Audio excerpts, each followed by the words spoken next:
I'm here on behalf of Ms. Deborah Wade, our president, Joseph P. Buchanan, I am the vice president. Hi, this is there. Direct Actor for Racial Equality. If anybody don't know us, then you haven't made us pissed off. There's principles of unity right there. And I want you to know that I'm so proud that so many people of color, so many people in the community, white, black, green, yellow, you name it, we're here. I want to thank my councilwoman, Mary Kay Harris. She's here.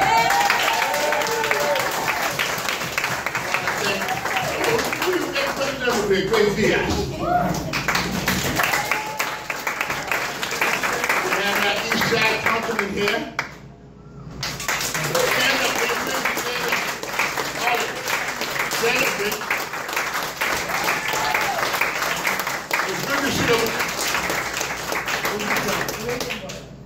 Who? Aaron. Oh, yeah, the new one. I'm sorry, Aaron. Stand up. Come on in.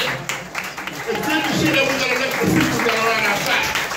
And hopefully when we get this thing worked out, passed by her, that we are there to be able to do what we usually do. But we can't do it without y'all's help. You know, we need our bodies, we need minds, we need money, we need help. There's an organization that's been almost 40 years, and we are still fighting for funds. We're still fighting for the lives of people in the community, and yet we get very little respect. Why? Because we are truly an organization that works for people. Gay, the lesbian, the transgenders, black folks like me, Latino folks like Grace Diaz, Italians, you know, so why don't we just all get together and do our job? We have our great LCLU leader there, Stephen Brown, so I know he's down. I supposed to be here for a minute, but you know, once you get rid of Mike, you know what I mean? I just want to have some fun. I want everybody in this room to have some fun, but on a serious note, the true cause of incarceration, it breaks hearts, it breaks families, it divides the children, aunts, uncles, grandmothers, grandfathers. It also makes us pay for our clothes from the prison, TV from the prison, food from the prison. It costs us a hell of an amount in telephone bills. We must stop this free slavery, because that's what that costs. You have guys working for $3 a day. Come on, that's ridiculous. But when they get out, they can't work for the city or the state. I mean, we need to change these rules. We just gonna be our way or no way. And I want to tell you something. You better play or stay out the game. Because for me, I'm serious. You know, they wanted me to tone it down a little bit, but I couldn't help it. Because I want something serious to happen here. We didn't just meet here to meet. Again, I'm the vice president of DARE, who everybody's scared the hell out of something. I don't know why. I'm a gentleman. You know what I mean? Fred, my executive director, Fred Adonis, you know, come on in here, Fred. Let me see you up. This is the director here. You know? Hey, and we have the president of NAACP here, who is going to be with us on the court. Oh my God! Here he is, Jim Vincent. Where's he at? Rick, where you at, Rick? That's my landlord right there. Let's see what's going on. I'm here to have a good time. I done said enough now. I guess I set my fat self down, you know what I mean? But I'm a black man that's 63 years old. I've been in this community my whole life. And all I want is for the community to come together. For once on something. I mean, come on. We've been here too long. We don't want your money. We don't want your power. We want you. All of us here make a strong body. So I hope we see this again. Thank you and God bless.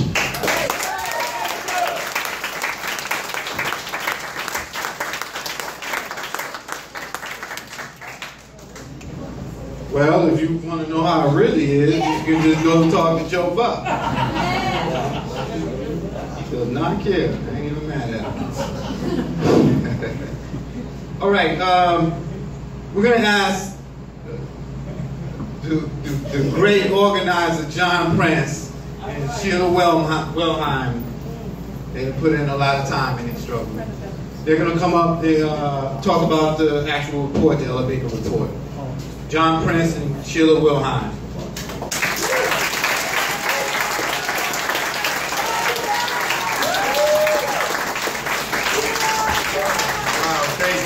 Thank you, everyone. Sheila, come on this side. Y'all know I'm not afraid of the microphone. I know that. Yeah, so we just wanted to say that we did a national report around with 32 different states in the country, and being a part of that initiative was such a beautiful thing. To really look at the true cause of incarceration. And as I was in California and putting this initiative together, I met some extraordinary people. And I'm going to turn this over to Sheila, and she's going to tell you, how we came up with this report. Hey everybody, thanks for coming out tonight. This was an amazing project. Someone from the Ella Baker Center in Oakland came here a few years ago to talk to us about some work they wanted to do to study the impact and the cost of incarceration on families. And at the time, I had an incarcerated son, so I was very interested in, in working on this. For anyone who doesn't know who Ella Baker was, and in a lot of our hearts is, really, look it up and, study the hard beliefs and the fight of this woman. I want to just hit on this real briefly. The Ella Baker Center for Human Rights advances racial and economic justice to ensure dignity and opportunity for low-income people and people of color. We are building a people-powered movement to end mass incarceration, criminalization, and state violence by moving away from prisons and punishment toward family-driven solutions that improve public health, safety, and prosperity for all communities. Well, what better way than just to say, we need to uplift ourselves. We are trying to build a movement of directly affected people, formerly incarcerated, and the people and their families coming together to talk about our struggles, but not only talk about them, because they say everybody has a dream. We got a vision, because when you're dreaming, you're sleeping. And we have no time to sleep when we're fighting this. There ain't no sleeping in the revolution. You will not be sleeping. So if you're tired of any of that going on, we need to stop it right now. So that's why we're here, to give some energy. We have a few things that, there's a lot of things. We have this book that we don't have enough to give everybody, so that's just a heads up. So if you want to see the book, you're going to have to come to meetings on Monday night. You will be able to see the book. But throughout this, it just talks about hardcore things that we know. It talks of 67% of people getting out of prison wanting to either go to school or go back to school. But because of certain states and federal laws, only 17% of folks on the national average are allowed to go back to school. 17% out of 67. And we all know everyone deserves a right for education, housing, and fairness. At least that's what they tell us. That's what they tell us. I was talking to Joe Love tonight about some of the things that we learned around phone rates. Simple phone calls for keeping in touch with your family members. And we all know in Rhode Island they're high and ridiculous. But believe it or not, we're some of the cheaper phone rates in this country because of work that we did at DARE. Work that we did with Behind the Walls Committee. Fighting and then working with. And notice I said fighting and then working with.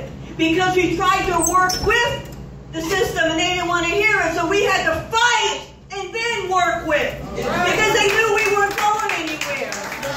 Especially when it comes to our children and our loved ones. I know personally, I felt like every single day to me that was locked up too. And no person, no mother, no woman should have to feel like that. No, in no part of this country or any of our lives should prison be a normalcy. Especially behind that big word they're having, rehabilitation. Locking somebody up and attempting to throw them away is not rehabilitation. And that's why we do what we do. That's why we join together with these groups around the country, from California, Arizona, Ohio, Michigan, Louisiana. If y'all think stuff's going bad up here, you should see Louisiana. Oh my God. Louisiana, Virginia, New York. All around the country, coming together, listening to people's stories. And when I tell you, I got on the phone some days, and I was on these calls and crying because of things that I knew that was going on with one of my kids. And people who didn't even know me, had never seen me before. It's like they were reaching through the phone and holding me at times.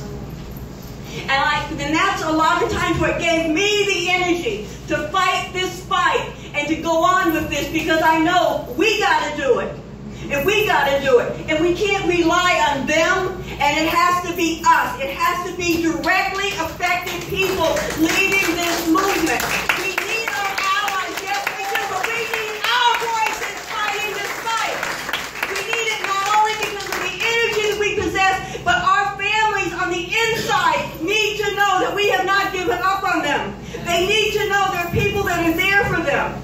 So I strongly urge you to come to DARE on Monday nights. Be a part of this movement. Read this study. Listen to these words. And understand why it took us 2 years. We had women coming out. We had grandmothers coming out, telling the stories of raising children because their children are no longer here. We interviewed formerly incarcerated people in this room or all around this building.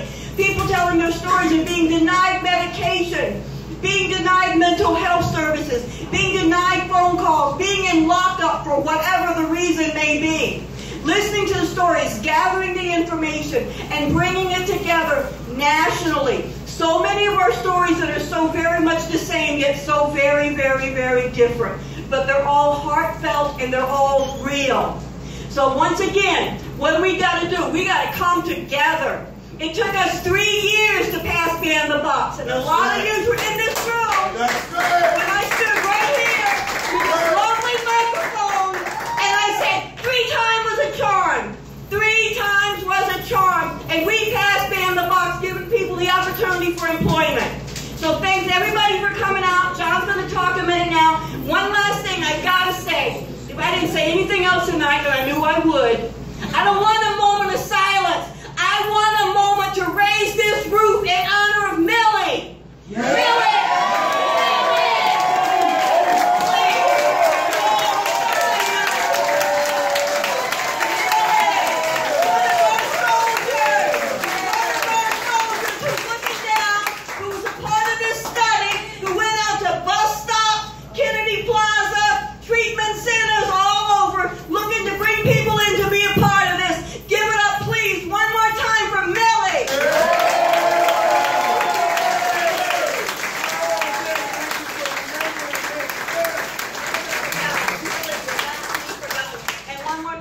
Who didn't drop anything in Lisa's basket tonight, you know Sheila was going to tell you that food ain't free. I put my money in because I would have been eating at Burger King.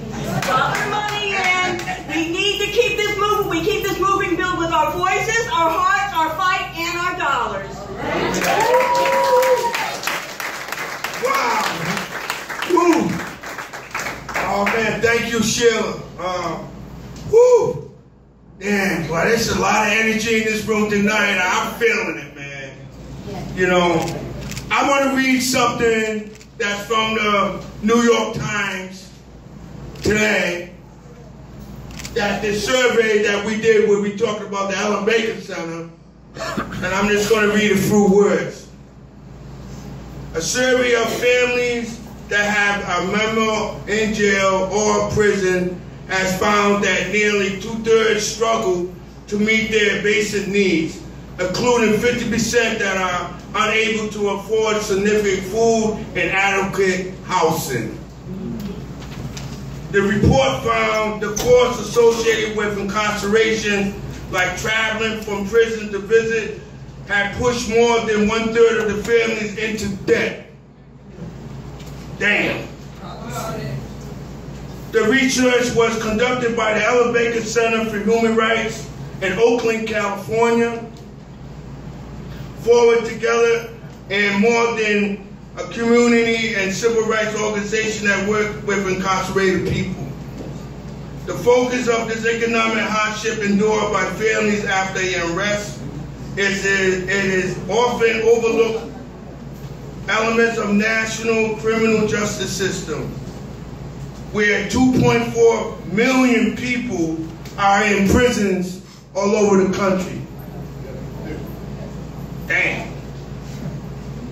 Many of them fathers, mothers, who were family primary income earners according to the report.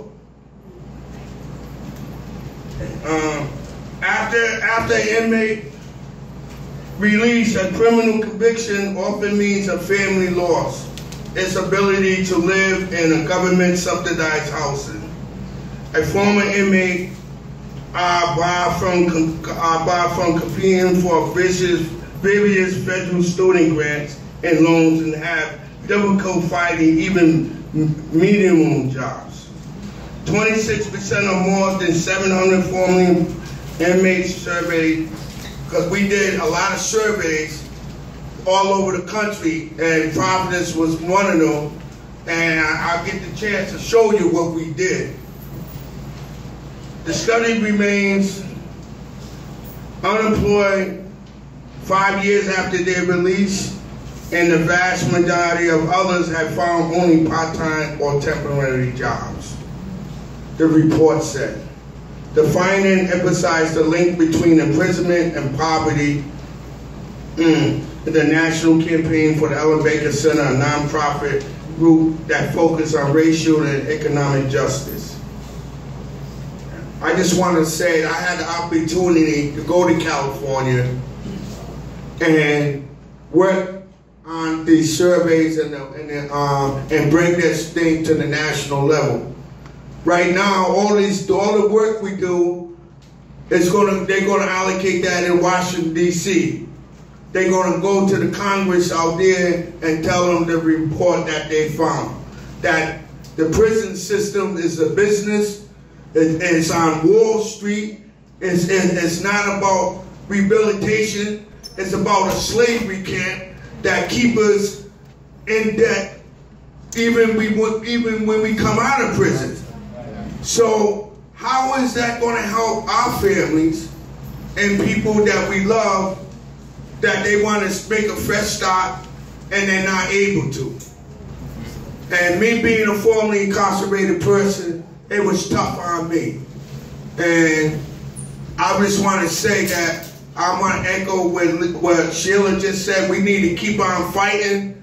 We need to take the prison system down brick by brick. And we need to keep marching on and do what we do.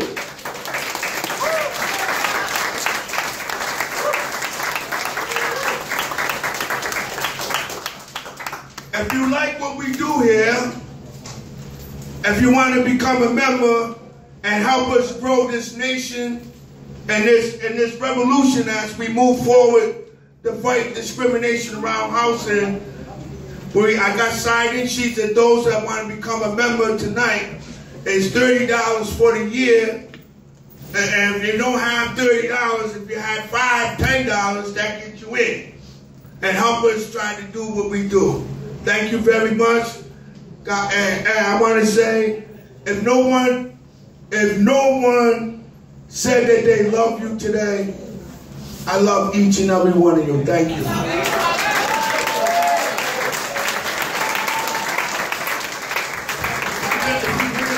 $10 a day, you still have to pay up the rest. You don't give them $5 or $10, it costs a thing. Get it right. Everybody, we passed around a graph, we passed around a flyer for everybody to look at. This is just a small part of the study and the surveys that was done on a national level, talking about meeting basic needs, phone and visitation costs. and especially what we're going to talk about in a few minutes, reentry housing. So take a few minutes, read this, and it's going to be an upstart to something you're going to be hearing about in a few minutes. But just please don't trash this, really read it. All right, John and Sheila giving us that information. We do have obviously some hard copies for people that need it. The report is also, of course, online in the PDF, so there's multiple ways to look at it. Let me say this real quickly, in case anybody in the room is wondering, or in case you got friends that's wondering. Behind the Walls is a prison abolition committee. Okay, we are not asking for more comfortable shackles. Okay, we are abolitionists. We're actually trying to abolish the prison system. However, sometimes that means that we have to stand our ground and make sure that the system isn't encroaching anymore until we get ourselves organized, and then we can take another step. Okay, so I don't want anybody to leave this room tonight, because you know how stuff be going around. And they say, oh, they're just reformists, you know, they work with the system, and no. Okay, so I don't want anybody to leave here thinking that that's what this report is about. Okay? We're going to now ask Rachel Bishop to come up. Rachel Bishop is one of our chief researchers on this report. She was doing the research. And so she got all the numbers and figures and the details. And so Rachel, warm round of applause for Rachel Bishop.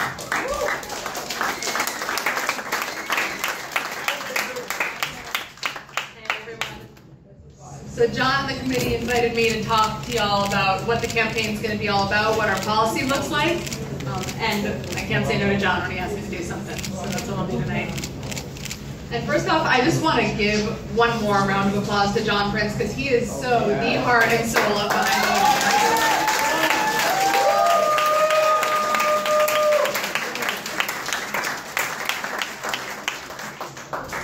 Tell folks in this room the way the prison system is hurting people, and we didn't need to see this report to know the way it's hurting folks. The way that people come out of it, they don't have access to jobs, they don't have access to housing, they got debts like nuts from court fines. We see it there. And there at Behind the Walls, we worked on the jobs campaign. We got Ban the Box passed. We worked on that. We're done with that. We did that. And we're moving we got some folks in the room, we said, what's the next thing? What do we need to move our energies towards? People kept saying, even if I got a job, if I don't have a place to live, what am I supposed to do? How am I going to re-enter? How am I going to reintegrate into my community if I don't have anywhere to go? So we all know that in Rhode Island there is a huge lack of affordable housing. People in this room, people come out, there aren't enough shelters, Open Doors doesn't have room for everyone, there's not enough transitional housing. If folks want to move back in with their families that live in public housing or Section 8, they can't do it.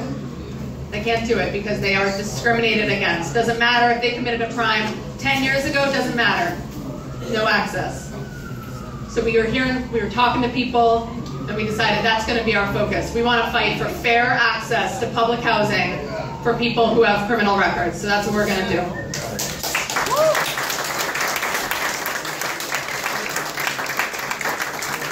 We know when folks come out, they're choosing oftentimes between homelessness or trying to move back in with their families and risking their families getting evicted. That's not a choice. What kind of choice is that? People who have paid their time deserve not to be punished again once they come out by not living with their families. You're going to hear from some of those folks later. Some of those folks are going to come up and share their stories, and if you haven't been on the agenda, we're going to welcome you up to share with us and tell us what's really going on. And before we get into that, I want to talk a little bit about what the public housing policies look like right now and how we want to change them. So right now, we are focusing on the Providence Public Housing Authority. And if you want to apply to housing at the Providence Public Housing Authority and you have a criminal record, they're going to look at your record and they're going to go back and look 10 years into your record. That's on the books. But we know that they go back 10, 15, 20, sometimes 30 years looking at people's records. And they don't care what kind of crime it is. They look at misdemeanors, they look at felonies. Sometimes they even look at arrests that didn't result in convictions. We all know enough about the way that racism works and police profiling works to know that if we are thinking about arrests when we decide who gets the right to housing, we got a whole lot of problems we need to fix. Right. So what do? They look back 10 years, these long look back periods. They don't care what kind of crime it was, they're just going to deny anyone when they look at that. Most people are just denied as soon as they apply and they have got a record of anything. And besides that, if someone wants to appeal, first of all, we got to talk about, do they know they can they get that legal representation? We know how that goes. And even if they do, fewer than 7% of those appeals are overturned. That's the only time someone's full story is even heard. That's the first time. Fewer than 7%. Wow. Wow. So what's the use of appealing? Exactly. What's the use of appealing? And that's the first and only time someone actually gets their whole story heard. That someone gets to say, you know, I committed this crime 7 years ago. I've done a couple of things since then. Why don't we talk about that? Why don't we talk about why I'm still a safe and responsible tenant to have housing? If I applied to a job, a writing gig, and someone said, oh, that's great, submit how about a writing sample from 20 years ago? I was a different person then. I've done some things. I'm a little taller. Same. It's absurd. It's absolutely absurd. We've talked to folks in behind the walls who they can't get into housing with their kids. They can't live with their kids because of something they did 26, 28, 30 years ago. It's ridiculous. So we're about changing that behind the walls. We've had folks in this room. We got all sorts of experts on housing from Rhode Island Housing, people from the Housing Resource Commission, from Rhode Island Legal Services, and people who are the real experts, people who've walked it, who know what happens when they come out, people who live in public housing and they know what it's like to face eviction. We've had those people in the room and saying, what do you want? What should this look like? What would it look like to have fair access to housing for people with records? And so I want to tell you all what that's going to look like. So you've got, hopefully folks have got a handout that looks something like this. And if you don't, maybe John can go around. This is our brief outline. You can take a look at it later. So the first thing that we're saying is we need some shorter look-back periods. None of this 10 years business. That's crazy. That's like Chicago only has 5. The housing authorities get to make this stuff up. HUD doesn't have that restriction. No one on the federal level is telling them to do that. So we're saying you're not going to look any farther than 3 years back into someone's record.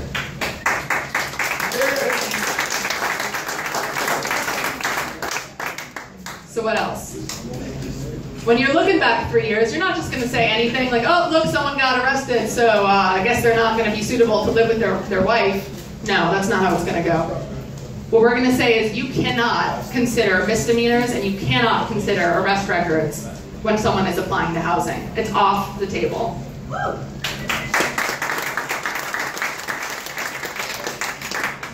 And the third piece of this is that people... They do that now. That's a fight for another day and someone else. Absolutely. You know. So the third piece of this, besides those shorter look-back periods and not considering any misdemeanors and any arrest records, is for those felonies that they do consider. And we've got a list. We're saying there's only 17 that we're letting you think about. 17 felonies. That's it. That we're letting you think about. And if someone has a record of that felony within the last 3 years, what they can do is they have to hear their story. They have to have them, invite them in and give the person a chance to talk to a panel to say, here's what I've done, here are my circumstances, this is what happened to me, and here's why I should have my right to housing given to me and honored. So that is what's going to happen.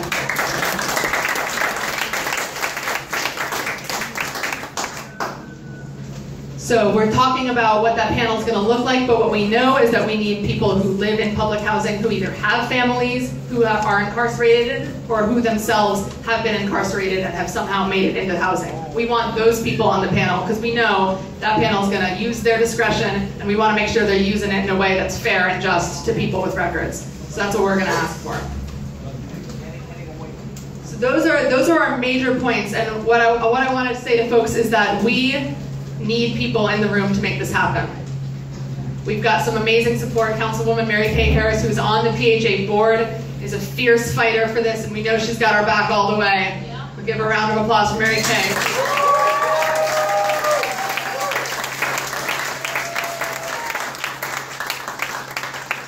We need folks in the room. We meet Mondays right here, 6 to 8, and we need you. We need your story, and we need your ideas for what this is going to look like, because this is going to be a long road, and we know they're going to fight.